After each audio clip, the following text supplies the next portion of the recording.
ఇక్కడ మీరు చూడొచ్చు ఇప్పుడు లైక్ వాళ్ళు పిల్లర్లు పోసుకొని ఇల్లులు, ఇంకా మంచి మంచి డాబాలు.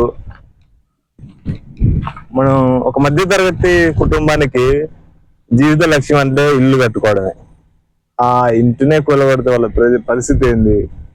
తర్వాతకి ఏ సోర్స్ చూపించకుండా ఆ ఇల్లుని ఎట్లా ధ్వంసం చేస్తే వాళ్ళ జీవితాధారం ఏంది అనేవి ప్రభుత్వం ఆలోచించాల్సిన బాధ్యత ఇప్పుడు వాళ్ళకుంది. ప్రజెంట్ ఖమ్మం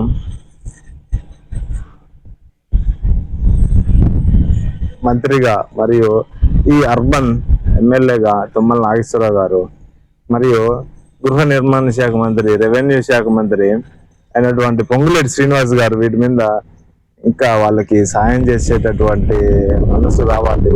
వాళ్ళకి ఎక్కడొక్కడ ఇల్లులు చూపించే విధంగా అయినా, లేదంటే ఈ వీటిని ఏదో విధంగా వాళ్ళకి మళ్ళీ వచ్చే విధంగా అయినా చేయాల్సిందిగా, చర్యలు తీసుకోవాల్సిందిగా కోరుకుంటున్నాం. చూడొచ్చు మీరు, వాళ్ళు పిల్లర్స్ వేసుకొని ఇల్లు, పెద్ద పెద్ద ఇల్లు కట్టుకొని కనీసం ఒక ఇల్లు కట్టడానికి 10 నుంచి 20 లక్షలు అయ్యేటువంటి రోజులు ఇవి.